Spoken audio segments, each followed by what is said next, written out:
يا أيها النبي حرض المؤمنين على القتال يا أيها النبي حرض المؤمنين على القتال إن يكن منكم 20 صابرون يغلبوا 200 وإن يكن منكم 100 يغلبوا 1000 من الذين كفروا بأنهم قوم لا يفقهون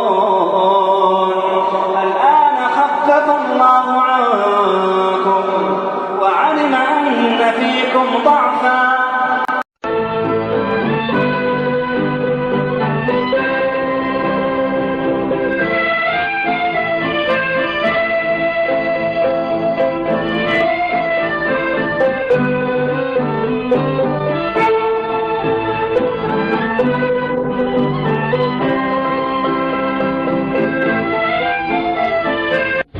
مولانا مفتی محمود پاکستان قومی اتحاد کے صدر ہیں اور جمعیت علماء اسلام کے جنرل سیکرٹری. آپ کا تعلق صوبہ سرحد کے ڈیرہ اسماعیل خان سے ہے. تاریخ پیدائش جنوری 1919. والد بزرگوار کا نام خلیفہ محمد صدیق جو افغانستان سے ہجرت کر کے آئے تھے. ابتدائی تعلیم ڈیرہ اسماعیل خان میں ہوئی اور فارغ التحصیل دیوبند سے ہوئے 1941 میں.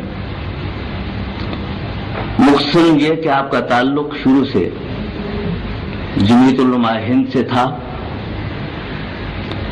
جو تحریک پاکستان کی حامی جماعت نہ تھی، کانگریس کی حامی جماعت تھی. جماعت کو نظریاتی اختلاف تھا تحریک پاکستان سے. اس جماعت نے ہندوستان چھوڑ دو کی تحریک میں بھی حصہ لیا، خود مفتی صاحب نے بھی اس میں حصہ لیا. پاکستان بننے کے بعد نظریاتی اختلاف جاتے رہے اور قومی استحکام کے سلسلے میں، جمہوریت کے سلسلے میں مولانا کی جو خدمات ہیں وہ کسی سے چھپی ہوئی نہیں ہیں. 52 میں پھر جمعیت علماء اسلام کے ساتھ وابستگی ہوئی اور 1953 کی ختم نبوت کی تحریک میں پیش رہے. عملی سیاست میں پھر حصہ لینا شروع کیا. اس دوران متحدہ محاذوں میں شامل رہے جمہوریت کی جدوجہد کے لیے. 4 بار قومی اسمبلی کے انتخاب لڑ چکے ہیں. 1962 میں بنیادی جمہوریتوں کے نظام کے تحت منتخب ہوئے. 1965 میں کامیابی نہ ہوئی. 1970 میں پھر قومی اسمبلی کے رکن ہوئے اور اس کے بعد 1977. مولانا میرے ذہن میں ایک بات پہلے یہ آتی ہے کہ آپ کی وابستگی جمعیت علماء ہند سے تھی، نظریاتی اختلاف تھا مسلم لیگ کی سیاست سے. اس کے بعد آپ نے بڑھ چڑھ کے حصہ لیا ہے نظریاتی استحکام کے سلسلے میں پاکستان بن جانے کے بعد. میرے ذہن میں یہ خیال آیا ہے کہ یہ ذہنی سوچ جو آپ کی بدلی ہے اس کے محرکات کیا تھے؟ یہ در حقیقت پاکستان بننے سے قبل ہمارے ذہن میں ایک خاکہ تھا مسلمانوں کے حقوق کے تحفظ کے لیے. وہ یہ تھا کہ اس وقت ہندوستان کے 13 صوبے تھے. 6 صوبوں میں اکثریت مسلمانوں کی تھی اور 7 میں ہندوؤں کی اکثریت تھی. تو اس طریقے سے ہمارا ایک فارمولہ جب ہند کا فارمولہ مشہور ہے چھپا ہوا اس زمانے کا کہ صوبائی خود مختاری مل جائے اور صوبے مکمل خود مختار ہوں. صرف 3 محکمے مثلا ڈیفنس ہے یا مواصلات ہے اور فارن افیئرز، یہ جو ہے مرکز کے ساتھ ہوں اور باقی صوبے خود مختار ہوں. اس کے ساتھ ساتھ مرکزی پارلیمنٹ میں تناسب نمائندگی کا اس طرح ہو کہ مسلمان قوم اور ہندو یہ دونوں اکثریتی اقوام شمار ہوں گی، اور ان کا تناسب جو ہے وہ 45% پارلیمنٹ میں ہوگا، اور باقی 10% وہ دوسری اقلیتیں ہوں گی۔ تو اس طریقے سے خیال یہ تھا کہ ہندوستان ایک بھی رہے گا، اور مرکزی پارلیمنٹ میں جو حقوق کے ضائع ہونے کا خطرہ تھا وہ بھی ٹل جائے گا، اور صوبوں کی خود مختاری سے باقی مسلمانوں کے مسائل جو ہیں وہ بھی حل ہو جائیں گے۔ اور یہ تجویزیں جو ہیں بہرحال اس وقت ذہن میں ابھرتی تھیں۔ چنانچہ ایسا بھی ہوا کہ جب شملہ کانفرنس میں ایک وفد آیا تھا لارڈ پیتھک لارنس کا، سر اسٹیفورڈ کرپس وغیرہ کا، تو ان سے جو فیصلہ ہوا تھا تو اس میں یہ تھا گروپ بنائے گئے تھے اے اور بی اور سی، لیکن پورے ہندوستان کو ایک رکھنے کا منصوبہ تھا اس وقت۔ اس کو مسلم لیگ نے بھی تسلیم کر لیا تھا اور کانگریس نے بھی تسلیم کر لیا تھا۔ غرض یہ ہے کہ مسلمانوں کے حقوق کے تحفظ کے لیے ہمارا بھی فارمولہ تھا اس وقت۔ یہ نہیں کہ ہم مسلمانوں کے حقوق کے تحفظ سے وہ غافل تھے، یا ہندو کے مظالم یا ان کی زیادتیاں جو ہو رہی تھی اس سے ہم مطمئن تھے، ایسی کوئی بات نہیں تھی۔ ہم بھی اس کا خیال کر رہے تھے، لیکن ہمارا ذہن میں خاکہ اور تھا۔ اس کے بعد جب پاکستان کے لیے مسلمانوں کی اکثریت نے فیصلہ دے دیا اور پاکستان بن گیا، تو پاکستان بن جانے کے بعد ایک قطعی فیصلہ تھا مسلمانوں کا، جیسے کہ جمہوری اصول یہ ہیں کہ میجارٹی کا فیصلہ جو ہے وہ لازماً تسلیم کرنا پڑتا ہے، تو ہم نے فیصلہ تسلیم کیا۔ اور پاکستان بن جانے کے بعد سب سے پہلے ہماری جماعت نے اعلان کیا کہ اب ہم اس کے بعد پاکستان کو تسلیم کرتے ہیں، اور پاکستان کے استحکام کے لیے، اس کی ترقی و بقا کے لیے، اس کے نظریے کے لیے ہم جان توڑ کوشش کریں گے۔ اور اس طریقے سے یعنی مرکزی جمعیت علماء ہند کی طرف سے بھی ہمارے پاس یہ خطوط آئے، اور انہوں نے کہا کہ آپ اپنی ثابت پر کام کریں، اور یہ کہا کہ اب پاکستان بن چکا ہے، اب نہ ہم نے اس سے اختلاف کرنا ہے اور نہ تم نے اختلاف کرنا ہے۔ واضح بھی ہدایت تھی۔ چنانچہ ہم نے پاکستانی کی حیثیت سے، چونکہ ہماری پیدائش یہاں کی تھی، ہم تو یہاں کے تھے، اپنے ملک کی آزادی کے لیے کوشش کر رہے تھے، تو ہمارا ملک تو یہی تھا جہاں ہم پیدا ہوئے تھے، تو اسے لازماً ہمیں پاکستان کی بقا و سالمیت کے لیے اور اسلامی نظریہ حیات کے لیے جو بنیاد ہے پاکستان بنانے کی، اس کی حمایت کی، اور 31 سال سے اس پر ہم گامزن رہے ہیں، اور ہم نے جو خدمت ہم سے ہو سکی وہ حقیقی خدمات پاکستان کے لیے پیش کی۔ مولانا اسی سلسلے میں میرے ذہن میں ایک سوال پیدا ہوتا ہے کہ پاکستان اسلام کے نام پر بنا، اور آپ نے بھی فرمایا کہ آپ نے بھی اسلام کی اس وقت خدمت کر رہے ہیں۔ سوال یہ پیدا ہوتا ہے کہ اس پاکستان میں نظام اسلام کا معاشی نظام کس طرح سے نافذ کیا جاتا ہے؟ اول تو وہ ہے کیا، اور پھر یہ کہ اس کے کیا نتائج مرتب ہوں گے؟ اصل میں حقیقت یہ ہے کہ پاکستان کے مسلمانوں نے پاکستان میں اسلامی نظام کی ترویج، اس کی تنفیذ کے لیے کوئی خاص توجہ نہیں تھی، اور پتہ نہیں کہ اس میں رکاوٹ کون تھے۔ میرا اندازہ یہ ہے کہ جو لوگ مغربی تہذیب سے متاثر تھے اور ان کا ہولڈ ہے پاکستان پر پورا مکمل، سیاسی اثر اور رسوخ انہی کا ہے، تو وہ شاید مغربی تہذیب سے اتنے مرعوب ہیں کہ اسلام کی طرف جانے کے لیے وہ ان کے قدم جو ہے آگے بڑھ نہیں رہے۔ چنانچہ اسلام کا معاشی نظام اگر نافذ ہو جاتا تو سب سے پہلی چیز یہ ہے کہ بغیر سود کے بینکاری، بغیر سود کے بینکاری کا نظام جو ہے یہ اسلامی ایک نظام ہے۔ اب اس وقت نہیں، بہت کافی زمانے پہلے بہت سے ملکوں میں ایسے بینک قائم کیے گئے ہیں جو بغیر سود کے چل رہے ہیں اور اسلامی اصول کے مطابق چل رہے ہیں۔ یہ نظام جو ہے، ایک دفعہ ایسا بھی ہوا کہ ہم سن 64 میں مصر میں قاہرہ میں ایک مؤتمر میں میں شریک تھا خود، اس میں اسی اسلامی بینکاری کا مسئلہ جو ہے وہ زیر بحث آیا تھا، اور ایک مکمل بینک کا نظام وہ تجویز ہو گیا تھا، اور اس کی پھر کاپیاں بھی تقسیم کرائی گئی تھیں، وہ پورا نظام نقشہ مکمل موجود ہے۔ تو اگر ایک نظام جو ہے ایسا بینکاری کا بغیر سود کے نافذ ہو جاتا تو اس سے بہت سے لوگوں کو بڑے فوائد اور اس کے برکات ہوتی۔ اس کے علاوہ میں یہ بھی عرض کر دوں کہ اسلام میں معاشی مشکل پیش آتی ہی نہیں بنیادی طور پر. وہ یہ ہے کہ اسلام میں زکوٰۃ ہے، اسلام میں عشر ہے. اسلام میں عشر اور زکوٰۃ کے سوا باقی بھی حقوق ہیں، ہمسایہ کے حقوق. چنانچہ حدیث میں آتا ہے من کان منکم یؤمن باللہ والیوم الآخر فلیحسن الی جارہ، کہ تم میں سے ایک جو شخص آخرت پر اور اللہ پر ایمان رکھتا ہے وہ اپنے ہمسائے کے ساتھ احسان کرے. ایک حدیث میں آتا ہے جناب نبی کریم علیہ الصلوۃ والسلام نے فرمایا لیس المؤمن الذی یبیت شبعان وجارہ فی جنبہ جائع، کہ وہ شخص مومن نہیں ہے کہ خود اپنا پیٹ بھر کر سو جائے اور اس کا ہمسایہ بھوکا ہو، اس کے پہلو میں سویا ہوا ہو بھوکا، وہ مومن نہیں ہے. چنانچہ صحابہ کرام نے اس کی نظیر ہمیشہ پیش کی، مثالیں موجود ہیں. اور قرآن کریم میں صحابہ کرام کی صفت یہ آئی ہے وَيُؤْثِرُونَ عَلَىٰ أَنفُسِهِمْ وَلَوْ كَانَ بِهِمْ خَصَاصَةٌ، کہ وہ اپنے اوپر ترجیح دوسروں کو دیتے ہیں اگرچہ خود بھوکے ہوتے ہیں.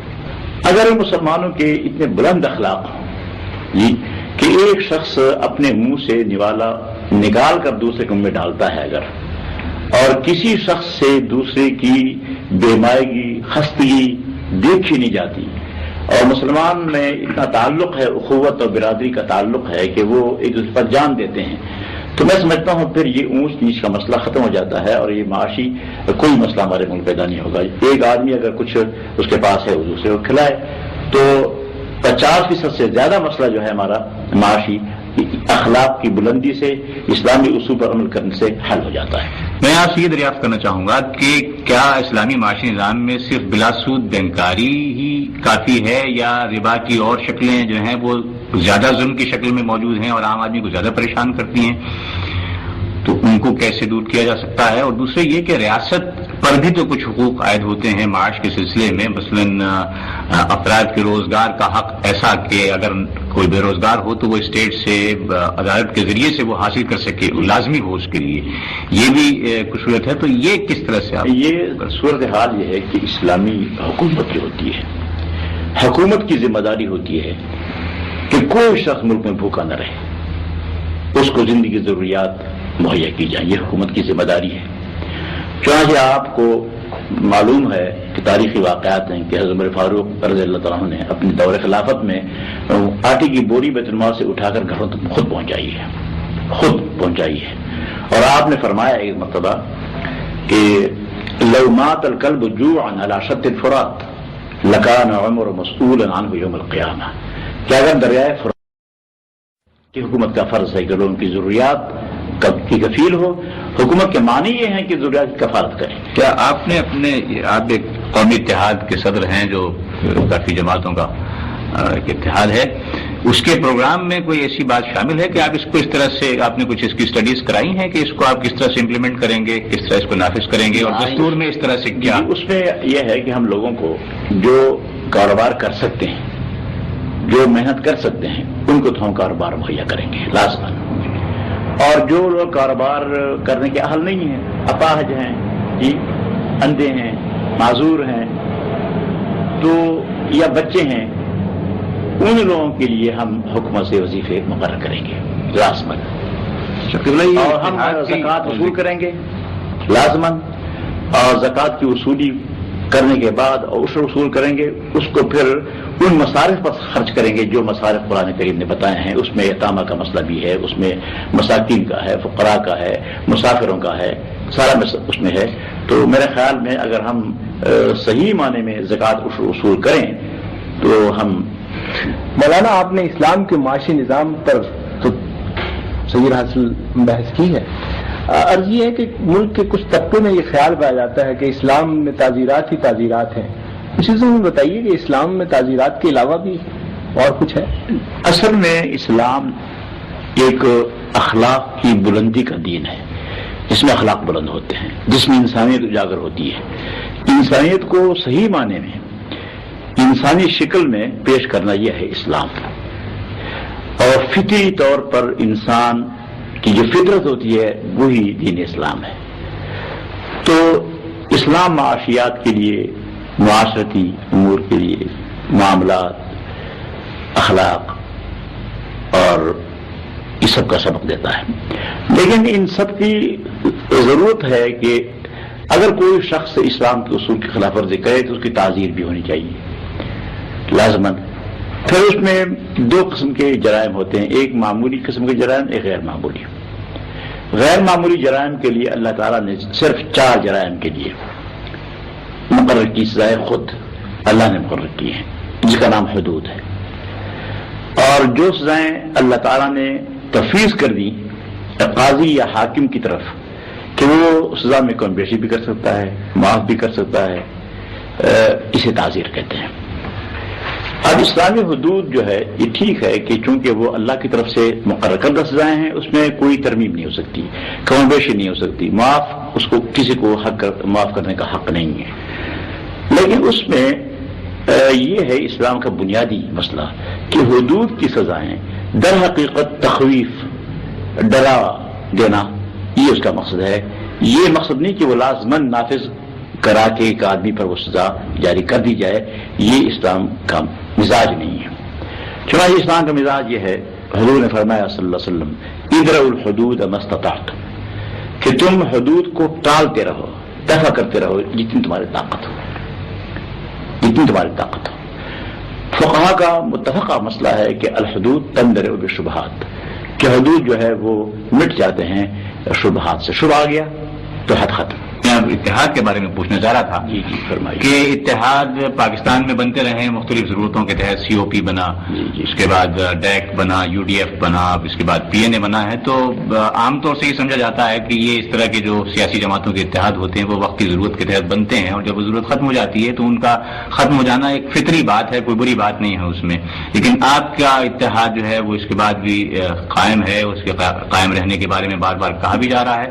تو اگر اس کو آپ کو مستقل شکل دینا چاہتے ہیں تو اس کی تو ایک ہی صورت ہو سکتی ہے کہ آپ اسے ایک پارٹی بنا لیں، اور اگر یہ ممکن نہیں ہے تو کیا یہ ایک نارمل بالکل فطری بات نہیں ہوگی کہ اتحاد کی پارٹیز جو ہیں وہ اپنی واپس چلی جائیں اگر ضرورت ختم ہو؟ نہیں، اس میں اصل بات یہ ہے کہ قومی اتحاد کے بناتے وقت ہمارے سامنے 2 بڑے مقصد تھے. جیسے میں نے اس نے بھی عرض کیا تھا کہ 2 مقصد تھے. ایک مقصد تھا مثبت اور ایک منفی. منفی مقصد ہمارا وہ یہ تھا کہ ہم اس ظالم حکومت سے نجات حاصل کرانا چاہتے تھے کہ قوم کو اس سے نجات مل جائے. اس کے مظالم انتہا کو پہنچ چکے تھے اور اس کا مقابلہ جب تک پوری قوم متحدہ ہو کر نہیں کرے گی تو وہ نجات ملنی مشکل ہوگی. ایک تو وہ مسئلہ تھا ہمارے سامنے. دوسرا مسئلہ یہ تھا کہ ہم فری اور فیئر الیکشن کے ذریعے سے اسلام کے لیے منتخب نمائندوں کے ذریعے سے وہ نظام نافذ کرنے کے لیے مثبت کام کریں. 2 مقاصد ہمارے پیش نظر تھے.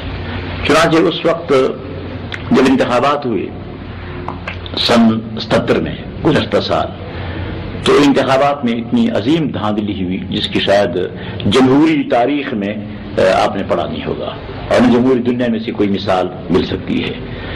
اس دھاندلی کے بعد ہم نے اسی دونوں مقاصد کے لیے ایک تحریک شروع کی تاکہ ہم یہ اسمبلی ٹوٹ جائیں اور ان کے ڈیزالو ہونے کے بعد ہم نئے انتخابات کرائیں اور انتخابات کے ذریعے سے دونوں مقاصد ہمارے پورے ہو جائیں، منفی بھی اور مثبت بھی. تو یہ ہمارا مقصد تھا. لیکن درمیان میں ایسی بات ہوئی کہ تاریخ چلی اور تاریخ میں لوگ شہید ہوئے، بھٹو صاحب نے وہ مظالم کیے جو قوم پر ایسے کرنے نہیں چاہیے تھے. بہت زیادہ تاریخیں چلتی ہیں، پرانے مظاہرے تھے لیکن انہوں نے اس پر گولی چلائی، لاٹھی چارج کیا، آنسو گیس کی بم اس پر پھینکے، اور اتنا کشت خون ہوا اس ملک میں، اور لوگوں نے بڑی قربانیاں دی، جیلیں ساری بھر دی، جیلوں میں جگہ نہیں تھی. آخر اس کے نتیجے میں یہ ہوا کہ ماشاءاللہ لاگو ہو گیا. ماشاءاللہ کے آنے کے بعد ضمن ہمارا ایک مقصد جو ہے وہ پورا ہو گیا اس کے آنے کے بعد. لیکن دوسرا مقصد جو ہے وہ بھی باقی ہے. وہ پہلا مقصد جو ہے میں نے کہا ضمن پورا ہوا. ضمن اس لیے میں کہتا ہوں کہ پیپل پارٹی جو ہے اس کو ابھی تک ہم نے پوری شکست نہیں دی، بلکہ عام طور پر لوگ سمجھتے ہیں کہ پیپل پارٹی کی طاقت جو ہے پنجاب کے دیہات میں زیادہ ہے، لوگ یہ سمجھتے ہیں. تو ایک تو وہ مقصد منفی بھی کچھ پورا ہوا ہے، اور جو حقیقی طور پر یعنی ملک دشمن جماعت تھی ہماری نظر میں، وہ اب بھی اس کا ہولڈ ایک حد تک ہے، اگرچہ ہم سمجھتے ہیں کہ ہمیں صلاحیت ہے کہ اگر انتخابات آزادانہ ہوئے تو ہم لازماً اس شکست دیں گے اور شکست سے فاش دیں گے، اور لیکن بہرحال پھر بھی اس اتحاد کی ضرورت ہے۔ اگر ہم آج منتشر ہو جاتے ہیں، ایک ہو جاتے ہیں، تو شاید ہم پیر پارٹی کو آئندہ بھی شکست نہ دے سکیں، یہ خطرہ ہے۔ تو وہ مقصد بھی ہمارا اس وقت مکمل ہوگا، منفی مقصد، کہ جب ہم اکٹھے رہیں۔ اس کے بعد نظام مصطفیٰ کا مسئلہ بھی ایسا ہے، اگر ہم منتشر ہوئے، ہم آئندہ اسمبلی میں میجارٹی حاصل نہ کر سکے تو وہ مقصد بھی یقیناً پورا نہیں ہو سکے گا۔ تو میں یہ سمجھتا ہوں کہ ایک تو ہمارے دونوں مقاصد ابھی تک پورے نہیں ہوئے، یہ کہنا کہ مقصد پورا ہو گیا، ضرورت پوری ہو گئی، ضرورت پوری نہیں ہے، نمبر ایک۔ دوسری بات یہ ہے کہ ضرورت پورا نہ ہونے کے باوجود اس قومی اتحاد پر لوگوں نے قربانیاں دی، اس کی پشت پر قربانیاں ہیں۔ یو ڈی ایف پر قربانیاں نہیں تھی، بہت تھوڑی ہوں گی، تھوڑی اس کے پہلے ڈیک میں جی دوسرے جو محاذ تھے ان میں قربانیوں کی یہ صورتحال نہ تھی جو اس دفعہ اس تاریخ کے بعد ہوئی۔ اس سے اس قربانیوں کا تقاضا بھی ہم سے یہ ہے کہ جب تک مقاصد پورے نہ ہو ہم اکٹھے رہیں۔ اب مجھے تعجب یہ ہو رہا ہے کہ عجیب بات یہ ہے کہ جب ایک منشور ہے ہمارا، اور منشور ہم نے طے کیا ہے، یہ جے یو پی، تحریک استقلال، این ڈی پی، تینوں جماعتیں ہمارے ساتھ تھیں، اور ہم نے متفقہ طور پر ایک منشور پاس کر کے قوم کو دیا، وہ منشور ہمارا موجود ہے۔ جب منشور ایک ہوتا ہے تو پھر انتخابی مقابلے کا انسان سوچ نہیں سکتا کہ منشور تو میرا اور آپ کا ایک ہے اور پھر انتخابات میں ہم مقابلہ بھی کریں۔ تو یہ تینوں جماعتیں یا تو یہ اعلان کریں کہ ہم نے منشور چھوڑ دیا ہے، ہم ایک نیا منشور تیار کر رہے ہیں، منشور ہم اس سے منحرف ہو گئے ہیں، یہ اعلان کر دیں قوم کے سامنے، پھر ٹھیک ہے وہ نکلیں، اور منشور بھی وہی۔ اس لیے میں تو سمجھتا ہوں کہ منشور ہمارا ایک ہے، اور پھر دوبارہ اگر رجوع کر لیں، واپس آ جائیں تو ہم قبول کرنے کے لیے تیار ہیں۔ لیکن اس سے یہ نتیجہ وہ بھی نکال سکتے ہیں کہ صاحب آپ نے روگردانی کر لی ہے منشور سے، آپ یہ نتیجہ نکال سکتے ہیں کہ انہوں نے روگردانی کی ہے۔ یہ جو آپ چاہتے ہیں کہ وہ اعلان کریں کہ ہم منشور کے ساتھ لا تعلقی کا اظہار کریں، لیکن وہ تو بنیادی باتیں ہیں جن پہ آپ نے اتفاق کیا تھا، اس سے اعلان کیا معنی رکھتا ہے انکار کا؟ نہیں، اس میں یہ ہے کہ میں تو یہ کہتا ہوں کہ ہم نے تو انحراف نہیں کیا، جمہوری اصول کے مطابق فیصلہ میجارٹی کا ہوتا ہے، تو میجارٹی تو ہمارے ساتھ ہے۔ پھر وہ تین پارٹیاں بھی کوئی ایسا نہیں کہ متفقہ طور پر کسی منصوبے کے تحت الگ ہوئے، ایک جماعت الگ ہوئی از خود، پھر دوسری، پھر تیسری، ان کا بھی آپس میں اتفاق تو ہے نہیں، الگ الگ ہوئے۔ تو میں یہ سمجھتا ہوں کہ منشور جو ہے جب تک ہمارا ایک ہے، یعنی وہ نیا منشور بنائیں لیکن یہ اعلان ضرور کریں کہ ہم قومی اتحاد سے اس لیے منحرف ہو گئے کہ ہم ان کا منشور ہمیں قبول نہیں ہے، ایک، یا پھر وہ یہ اعلان کریں کہ قومی اتحاد نے اپنے سابقہ منشور مواعید سے انحراف کیا، یہ ثابت کریں۔ ابھی تو ایسی زبانی باتیں ہیں کہ کہتے ہیں دیکھو وہ نظام مصطفیٰ سے انہوں نے انحراف کر دیا۔ ان جماعتوں میں سے کئی کو یہ اعتراض ہے کہ آپ نے حکومت میں شمولیت اختیار کی اور اس پہ وہ اصول کی بنیاد پہ اعتراض کرتے ہیں، لیکن میں اس اعتراض کے بارے میں نہیں پوچھنا چاہ رہا۔ اصل میرا سوال یہ ہے کہ جب آپ نے شمولیت اختیار کی تھی تو اس سے پہلے بھی، اور جب شمولیت اختیار کی تھی اس وقت بھی آپ نے یہ کہا کہ ہم یہ طے کر کے جا رہے ہیں کہ یہ با اختیار کابینہ ہوگی اور اس میں وزراء جو ہیں با اختیار ہوں گے، لیکن انہوں نے وہاں جانے کے کچھ دن بعد ہی آپ کے وزراء جو ہیں انہوں نے اپنے بے اختیار ہونے کا ذکر بار بار شروع کیا اور کہا کہ جی ہمیں کام کرنے کا موقع نہیں دیا جاتا اور ہمیں کوئی اختیار نہیں ہے۔ تو یہ ان دونوں باتوں میں اتنے کم وقفے کے اندر یہ دو بالکل مختلف صورتحال نظر آتی ہیں، اس کے بارے میں ذرا کچھ۔ اس میں دیکھیے دو باتیں ہیں، ایک تو یہ ہے کہ ان پارٹیوں کا، تین پارٹیوں کا ہم سے الگ ہو جانا۔ دو پارٹیاں تو اس وقت الگ ہو گئی تھیں جب ہم نے حکومت شمولیت کا فیصلہ نہیں کیا تھا، حکومت میں شمولیت کے فیصلے سے قبل وہ دونوں پارٹی الگ ہو گئی۔ تیسری پارٹی این ڈی پی جو ہے ان کا اعتراض یہ تھا کہ حکومت میں شمولیت نہیں کرنی چاہیے، یہ اعتراض تھا۔ لیکن جب ہم 5 مہینے تقریباً مذاکرات کر رہے تھے، 18 مارچ کو پہلی دعوت دی انہوں نے ہمیں، اس سال 18 مارچ کو دعوت دی اور ہم ان کے پاس گئے، ان سے ملاقات ہوئی، انہوں نے ہمیں پیشکش کی کہ آپ وزارتوں میں آئیں۔ تو اس میں پھر ہوا اس طرح کے ہم نے اس پیشکش کو مشروط طور پر تو قبول کیا، غیر مشروط طور پر قبول نہیں کیا. اور ہماری شرطیں جو ہیں وہ پھر میں نے ایک خط لکھا ہے چیف مارشل ایڈمنسٹریٹر کو، جو اخبارات میں چھپ چکا ہے، اور اس میں میں نے وہ شرائط جو ہماری تھی وہ پیش کی ان کے سامنے. اس شرائط پر مختلف وقتوں پر تاریخوں پر گفتگو ہوتی رہی. یہ اس لیے نہیں کہ ہم اصولاً ماشاء اللہ کے تحت کسی حکومت میں شامل ہونے کے لیے تیار نہیں ہیں. نہ کوئی بھی سیاسی آدمی، جمہوریت پسند آدمی ماشاء اللہ کے تحت گورنمنٹ میں شریک نہیں ہوتا کبھی بھی. لیکن کبھی ایسا ہوتا ہے اتفاق سے کہ ہم ہنگامی حالات کے تحت ملک کی بقا استحکام کی خاطر، ضرور کی خاطر کبھی ایسا بھی ہو جاتا ہے. اس کی نظیر موجود ہے. جیسے کہ جب پاکستان بننے سے قبل پاکستان کا فیصلہ ہوا، تقسیم کا فیصلہ ہوا ملک کا، تو اس وقت عبوری حکومت بنی. اس میں کانگریس مسلم لیگ دونوں کے نمائندے گئے اور حکومت انگریز کی تھی. انگریز کی حکومت میں غیر منتخب حکومت یہ بنی ہمارے سامنے. اس لیے وہ سمجھتے کہ ہم تقسیم کے مراحل جو ہے وہ اس طرح اتفاق سے بیٹھ کر طے کریں گے آہستہ آہستہ. یہ تو قبلہ کافی. اب یہاں بھی مسئلہ یہ ہے کہ ہم نے 5 مہینے مذاکرات کر کے پورا اطمینان حاصل کرنے کے بعد، متفقہ طور پر فیصلہ کرنے کے بعد پھر اس میں شمولیت کی. ہمیں بااختیار ہونے کا بھی یقین دلایا گیا. الیکشن شیڈول کا مطالبہ تھا وہ بھی ہو گیا. نظام مصطفیٰ کی اجرا کا وہ بھی ہوا. جو ہماری شرطیں تھی سب کی سب پوری کر دی تقریباً. اچھا، آخر میں یہ کہوں کہ با اختیار ہونے کا انہوں نے کہا کہ آپ اپنے محکموں میں آپ کو وزراء بالکل با اختیار ہوں گے، جو کریں گے ٹھیک ہے. بات تو طے ہو گئی تھی، ہم چلے گئے. اب اس وقت با اختیار ہونے میں جو رکاوٹیں ہیں وہ رکاوٹیں ہیں ضرور. اور میں سمجھتا ہوں کہ اس میں ایک تو یہ ہے کہ جو بیوروکریٹس ہیں وہ بالکل نہیں چاہتے کہ ان کے کام میں کوئی کسی کی مداخلت ہو. اس کی حکومت خود اختیاری جو قائم کی ہے دفاتر میں، اس میں کوئی باہر سے آدمی آ کر مداخلت کرے، وہ چاہتے نہیں. اس سے وہ کوآپریشن نہیں کر رہے پورا. ایک تو یہ اس میں اچھا اب ان کو کنٹرول کرنا ہے.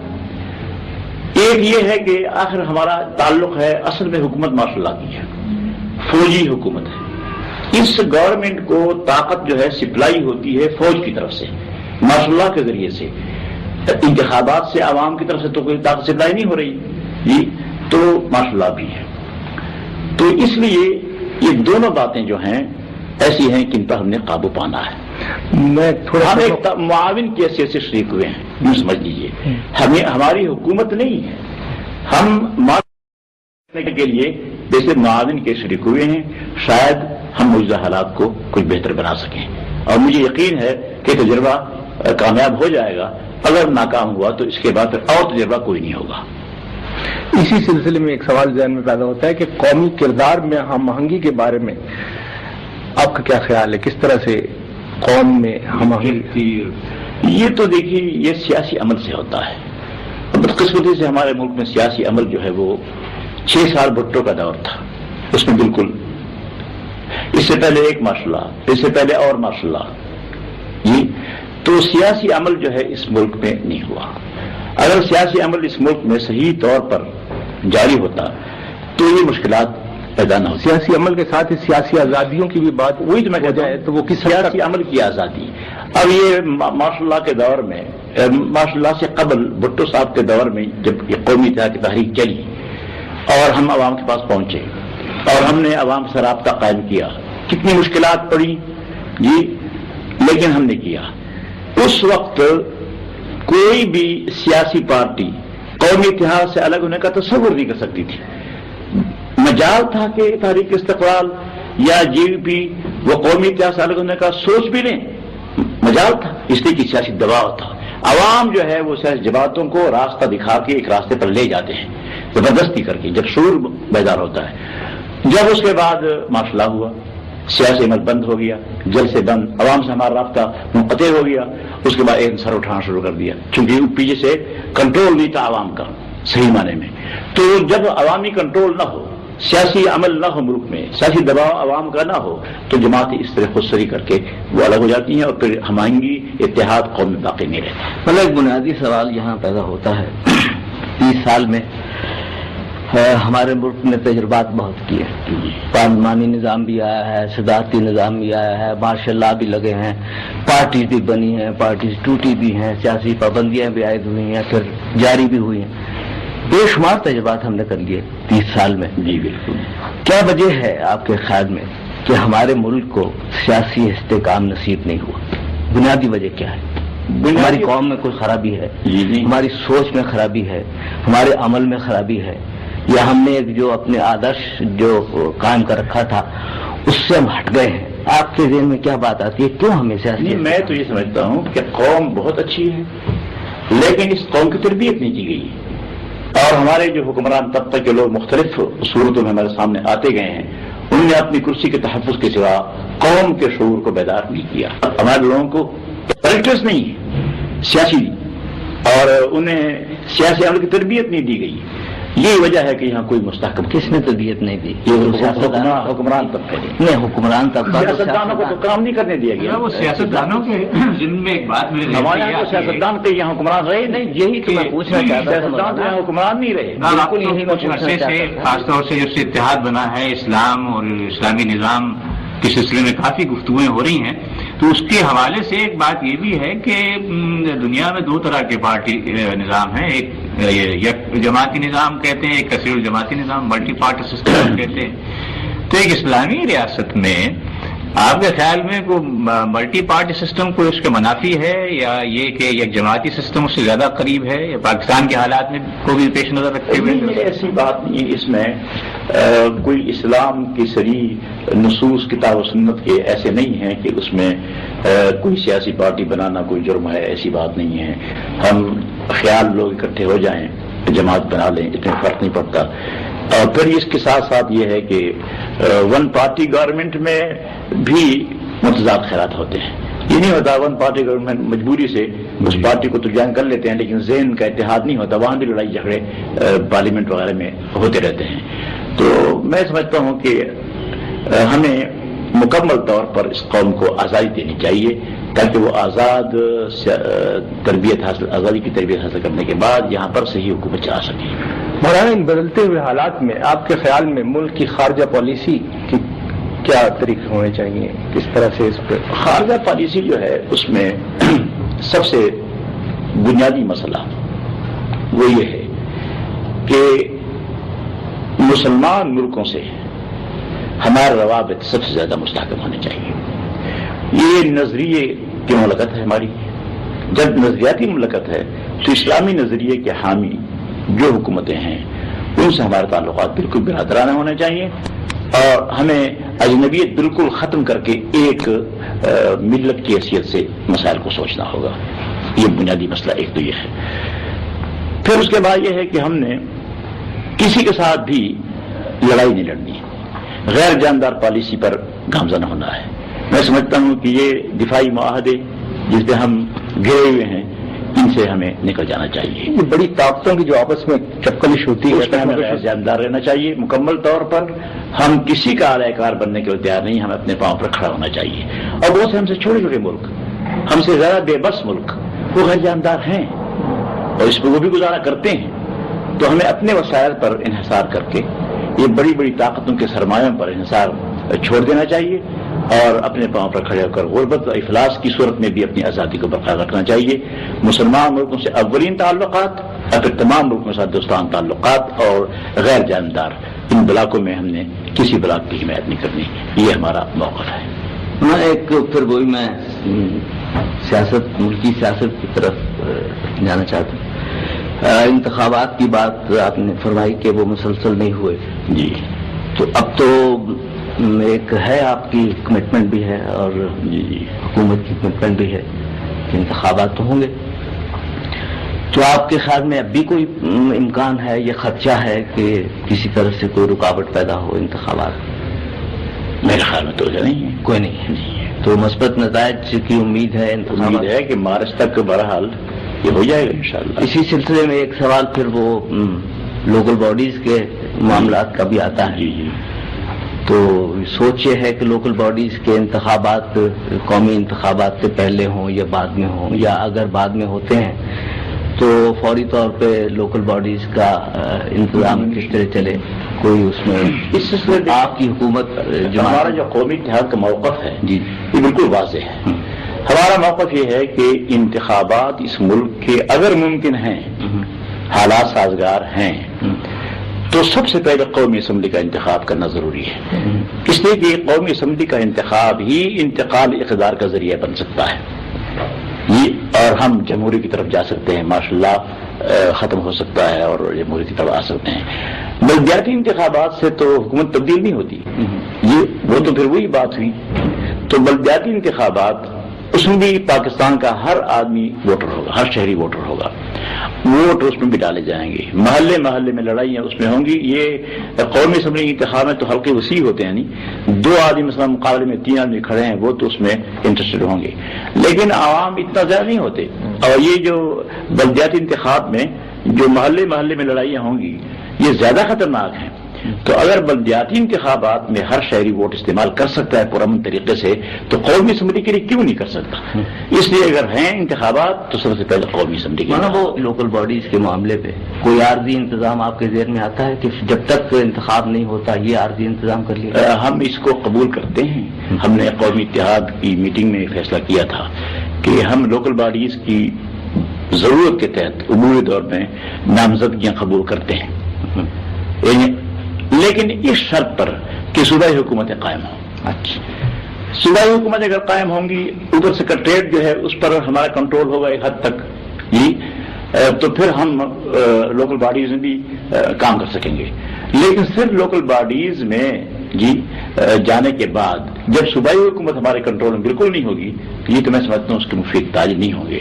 اس لیے صوبائی حکومت کے ساتھ ساتھ ہم اس کو قبول کرتے ہیں، اور صوبائی حکومت اگر نہیں بنتی تو ان نامزدگیوں کو ہم قبول نہیں کرتے. تو پھر لوکل باڈیز جیسی ہیں اسی طرح چلتی رہیں. کوئی انتخاب سے پہلے ادغام کے امکان ہے ان جماعتوں کا جس وقت حکومت؟ اس پر سوچیں گے ہم بڑے سنجیدہ، اور میں تو کہتا ہوں کہ اب بھی ہم ایک جماعت ہیں. دیکھیے یہ کہنا کہ ایک جماعت بن جائیے، ہم کہتے ہیں کہ بڑی اچھی بات ہے، اچھا مشورہ ہے، ہمیں بن جانا چاہیے ایک پارٹی، لیکن فی الواقع ہم ایک پارٹی ہیں. ہم نے فیصلہ کر لیا ہے کہ ہم نے سیاسی کام قومی اتحاد کے پلیٹ فارم سے ہی کرنا ہے. ہم نے اسمبلی کے اندر بھی اور باہر بھی سیاسی کام اسی ایک پلیٹ فارم سے کرنا ہے، یہ طے ہے.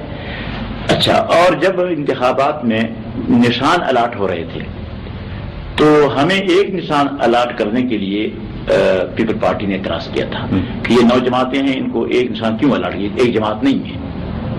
اس پر جو ہے چیف الیکشن کمیشنر نے کیس سنا، وہ کلانے بحث کی اس پر، اور آخر میں فیصلہ یہ ہوا کہ یہ ایک جماعت ہے. ہم نے سابق ہمارا دستور ایک، ہمارا منشور ایک، اور ہماری جو ہے انتخاب ہے، یہ صدر اور سیکرٹری وغیرہ یہ سب اکٹھے ہیں، اس لیے ہماری جماعت ایک جماعت ہے. تو میں سمجھتا ہوں کہ چیف الیکشن کمیشن کے فیصلے کے مطابق قومی اتحاد ایک پارٹی ہے، تو ہم تو ایک پارٹی ہیں. مسلم لیگ بھی ہے اور آپ کی جماعت بھی. بہرحال ہم نے، میں تو ایک چیف جسٹس کا فیصلہ آپ خود جماعتیں نہیں مان رہی صاحب، ہم تھوڑی آپ کی جو کمپوننٹ جماعتیں ہیں وہ تو خود نہیں مان رہی. جو ہے پاکستان کا ریٹائرڈ جو چیف الیکشن کمیشنر بھی تھا، اس نے باقاعدہ کیس سنا، وکیلوں کے دلائل سنے، اس کے بعد فیصلہ دیا کہ یہ ایک جماعت ان کا ایک نشان ہوگا. مولانا وہ جماعتیں تو الگ الگ بھی ہو گئی، 3 تو اس میں سے نکل بھی، وہ نکل تو ایک پارٹی سے نکل جاتا ہے، ایک پارٹی سے بھی افراد نکل جاتے ہیں. اس طرح کوئی ایسی بات نہیں. وہ سوال اس لیے تھا کہ جو انفرادی حیثیت ہے ان جماعتوں کی جو اس وقت قومی، میں بارہ اس حق میں ہوں، آپ اس حق میں ان کا انفرادی حیثیت ختم. میں تجویز بھی رکھی ہے، جی تجویز رکھی ہے کہ دیکھ کچھ جماعتیں ایسی ہیں کہ سیاسی کام کے بغیر اور بھی ان کے کام ہیں. جی مثلا ہماری جماعت ہے، ہمارے ساتھ مدارس ملحق ہیں، دینی مدارس ہیں، کچھ تبلیغی شعبے ہمارے ہیں، تو ہم صرف مذہبی کام تک محدود ہو جائیں گے. اور کوئی جماعت بھی اگر ایسا، لیکن سیاسی کام ہم ان جماعتیں بند کر دیں گے مکمل طور پر. ہم ایک، یہ فیصلہ آپ کا، میں تجویز رکھی قومی اتحاد میں باقاعدہ، اور اس پر غور کیا جا رہے گا. تو ہم اپنی سیاسی حیثیت اپنی جماعت کی ختم کر دیں گے، اور باقی جماعتیں بھی ایسی کر لیں. اگر کوئی ان کا سیاست کے علاوہ کام ہے وہ پارٹیاں تو وہ کریں خوشی کے ساتھ، لیکن سیاسی پلیٹ فارم والا صرف ایک ہوگا، ہم اسی کے ممبر ہوں گے جی، اور اس کیسے سے کام کریں گے. مولانا رضامت دی آپ کو بہت بہت اسپتال میں رحمت دی ہے، آپ کا بہت شکریہ.